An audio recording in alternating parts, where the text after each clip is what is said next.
Hello, welcome back in magnet physics classes. आज हम लोग न्यूमेरिकल्स पढ़ेंगे। ये आपका क्लास नंबर 3 है इलेक्ट्रोस्टैटिक का। इससे पहले 2 वीडियो आ चुका है। आपको पिछले वीडियो देखना ही चाहिए क्योंकि उसमें बहुत ही बेसिक कंसेप्ट दिया है इस न्यूमेरिकल्स को लेकर। ठीक है, अगर आपको बेसिक कंसेप्ट आता है तो आपको इस पे कोई तकलीफ होने वाला नहीं है। और एक चीज और, बोर्ड में क्वेश्चन पूछने का तरीका कंप्लीटली चेंज हो चुका है, इसीलिए अब अंडरस्टैंडिंग पे फोकस कीजिए, कंसेप्ट पे फोकस कीजिए, ना कि कोई सिलेक्टेड टॉपिक पर। चलिए स्टार्ट करते हैं और देखते हैं कि क्या है, क्या बनाना है। ठीक है, इससे पहले हम आपको कुछ बातें बताना चाहते हैं। क्वांटाइजेशन ऑफ चार्ज पढ़े होंगे आप लोग, या नहीं तो आप मेरे वीडियो जो है प्ले लिस्ट में जाकर देख सकते हैं, उसमें भी दिया हुआ। ठीक है, क्वांटाइजेशन ऑफ चार्ज ये होता है कि Q जो होता है आपका टोटल चार्ज होता है, और N होता है नेचुरल नंबर, और E क्या होता है फंडामेंटल इलेक्ट्रॉनिक चार्ज। इस N को नंबर ऑफ इलेक्ट्रॉन्स बोला जाता है। आपका जो E है, जैसे मान लेते हैं 2 आया तो 2 आपका क्या है नंबर ऑफ इलेक्ट्रॉन शो कर रहा है। अगर मान लेते हैं 10 आए तो ये 10 क्या शो कर रहा है नंबर ऑफ इलेक्ट्रॉन को शो कर रहा है। तो N जो है आपका नंबर ऑफ इलेक्ट्रॉन को भी शो करता है। ये सब चीजें आपको क्या होना चाहिए, पता होना चाहिए। ये क्वांटाइजेशन ऑफ चार्ज जिसको पता है उसके लिए कोई बड़ी बात नहीं है। दूसरी बात हम लोग एक और सीखते हैं कि हम लोग पिछले क्लास में बताए थे कि चार्जिंग अगर फ्रिक्शन के थ्रू होता है, चार्जिंग बाय फ्रिक्शन, उसमें हम लोग इलेक्ट्रोस्टैटिक सीरीज को देखे थे। क्या देखे थे आप लोग, याद होगा आप लोग को, नहीं याद है? चल देखिए, फर, ग्लास, सिल्क, ह्यूमन बॉडी, चलेगा आज रात, ये बताए थे। तो आपको हम बताए थे जो फर है इसका वर्क फंक्शन कम है। जब इसको फर और ग्लास से रगड़े थे तो इस पे क्या गया था पॉजिटिव चार्ज, इस पे क्या गया था नेगेटिव, मतलब ये इलेक्ट्रॉन को क्या किया था लूज कर दिया था। जब इसको और इससे रगड़े थे तो ग्लास पे नेगेटिव और इस पे क्या हो गया, इस पे पॉजिटिव और इस पे क्या हो जाता था नेगेटिव। तो ये सारे केस से क्या हो रहा था, हम आपको अच्छे से सिखाई देते कि कौन किस पे ट्रांसफर कर रहा था। तो ये बात समझ में आ गया कि ग्लास से जब सिल्क को रगड़ेंगे तो ग्लास जो इलेक्ट्रॉन लूज कर देगा और कौन गेन कर लेगा, सिल्क। सिल्क पे क्या देगा आपका नेगेटिव चार्ज। ठीक, अब क्वेश्चन को पढ़ते हैं। क्वेश्चन को क्या करते हैं हम लोग, पढ़ते हैं और समझते हैं कि क्या दिया है, क्या निकालना है। When a glass is rubbed, रब मीन्स क्या होता है, रगड़ना होता है, with silk, ग्लास को किससे रगड़ रहे हैं, सिल्क से। ठीक है, अब जिस बच्चे को पता होगा ये कि एफ जी एस ये सब चीजें, तो उसके लिए कोई बड़ी बात नहीं होगा। या चार्ज -3.2 माइक्रोकुलम, कितना, -3.2 microcoulomb is developed on silk.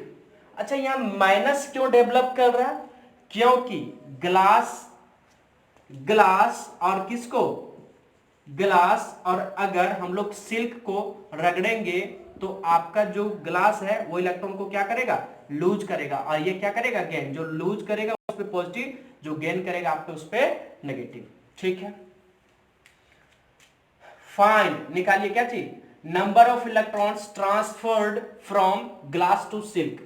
अच्छा, ये बोल रहा है कि जब हम लोग ग्लास और सिल्क को रगड़े तो -3.2 माइक्रोकुलम डेवलप हो रहा है किस पे, सिल्क पे।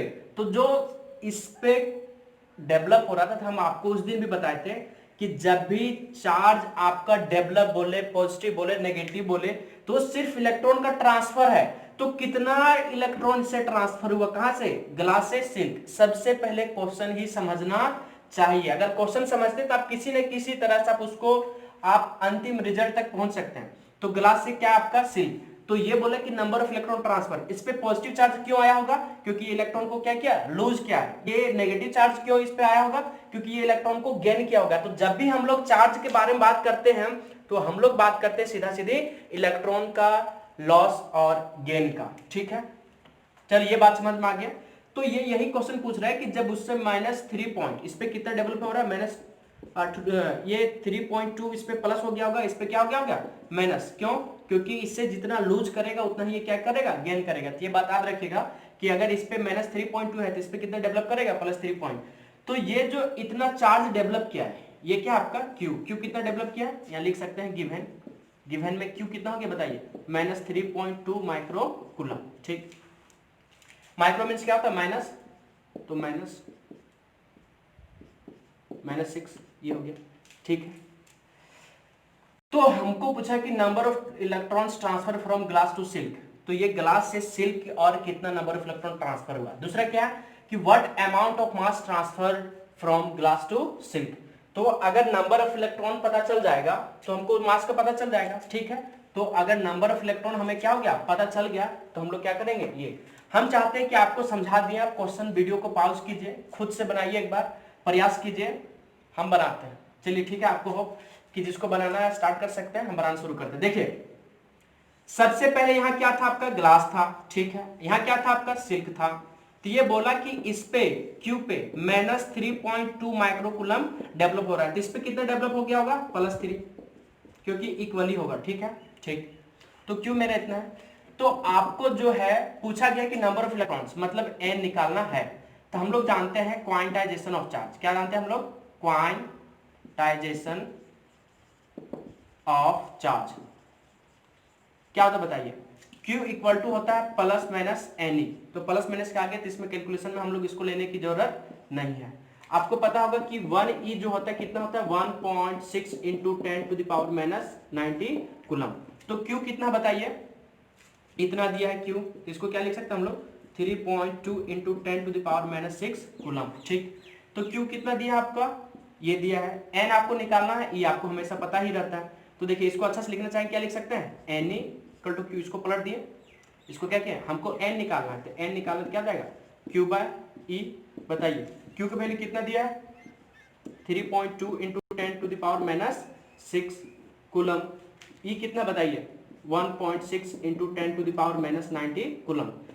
जो बच्चे स्मार्ट है वो समझ जाते हैं कि आपका कूलम कूलम कटना ही चाहिए, तब तो नंबर ऑफ इलेक्ट्रॉन आएगा, क्योंकि नंबर ऑफ इलेक्ट्रॉन्स में आपका SI यूनिट नहीं होता है, उस पे SI यूनिट नहीं होता। तो ये कूलम इस दुनिया को छोड़कर चला गया, ठीक है। ये 16 दूना कितना हो गया, 32, और ये जब ऊपर जाएगा कितना हो जाएगा बताइए, तो 2 इंटू 10⁻, ये -13 ऊपर जाएगा, क्या हो जाएगा आपका 13 हो जाएगा।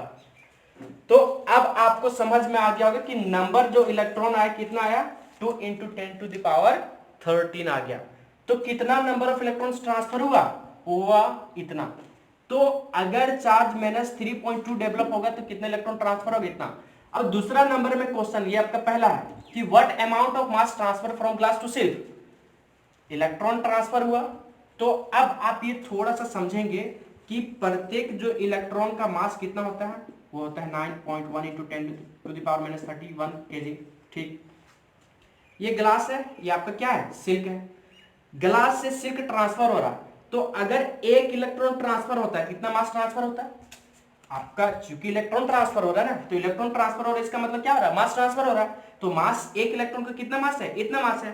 तो अगर एक इलेक्ट्रॉन ट्रांसफर हुआ तो इतना मास, अगर 2 हुआ कितना, फिर आपका 2 इंटू क्या लगा, ये 2 इंटू 9.1, अगर 3 होता तो 3, तो आपका यहाँ n हुआ है, तो आपके यहाँ सीधा कितना हो जाएगा, गुना n से, और वो n कितना है आपका 2 इंटू 10⁻13। आप समझ गए होंगे क्या है कि एक इलेक्ट्रॉन के लिए क्या है आपका, अगर इतना मास ट्रांसफर हुआ तो इतना इलेक्ट्रॉन के लिए कितना होगा, तो सिंपली ये क्या हो जाएगा तुम्हारा गुना। तो दूसरा नंबर का आंसर क्या होगा, आप नोट करना चाहते हैं नोट कर लीजिए, हम इधर थोड़ा सा मिटाते हैं, ठीक है।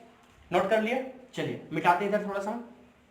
देखिए तो अब आपको आइडिया लग गया होगा कि हम क्या कर रहे हैं। चलिए देखिए, तो ये क्या हो गया कि हमको चूंकि n कितना आया है, 2 इंटू 10⁻13, ठीक है, इलेक्ट्रॉन्स आया, और ये क्या आपका नंबर ऑफ इलेक्ट्रॉन्स। तो हमको क्या है कि चूंकि मास ऑफ 1 इलेक्ट्रॉन मतलब Me कितना हो गया, 9.1 इंटू 10⁻31 kg। तो इतना के लिए क्या हो जाएगा सिंपली, तो टोटल जो मास हो जाएगा वो कितना हो जाएगा, 9.1 इंटू 10⁻31 kg इंटू, ये क्या हो जाएगा, गुना हो जाएगा 2 इंटू 10⁻30। चलिए गुना कर दीजिए इससे, 2 1 2 18 है ना, इंटू 10, ये 13 है, यहाँ क्या -31 है, तो घटा देंगे तो कितना हो जाएगा आपका 11 3 11, यहाँ 3 कितना हो गया आपका 8, यहाँ कितना हो गया 2 1 गया, आपको कितना बच गया, 1 माइनस में, ये क्या हो गया केजी। अब इसको अरेंज करना चाहिए कितना हो जाएगा, 1.82 इंटू 10⁻80 kg। तो उसका जो ये हो गया टोटल मास, ये क्या हो गया आपका total mass, number of electron कितना हो गया, ये ट्रांसफर हो गया। तो अब आपको आइडिया लग गया होगा, ठीक है। हम आपके लिए क्वेश्चन दे देते हैं, ठीक है, और यहाँ दे देते हैं आपके लिए 1 माइक्रोकूलम दे देते हैं, ठीक है। आप क्वेश्चन को बनाकर आप क्या कर सकते हैं, कमेंट कर सकते हैं, दोनों क्वेश्चन को बनाकर कमेंट कीजिए, ठीक है। आई होप आपको समझ में आया होगा, और इसका पहले जो आपका प्लेलिस्ट में वीडियो को अरेंज कर दिया गया है, आप जाके देखें, आपको समझ में आएगा, ठीक है। Thank you, may God bless you।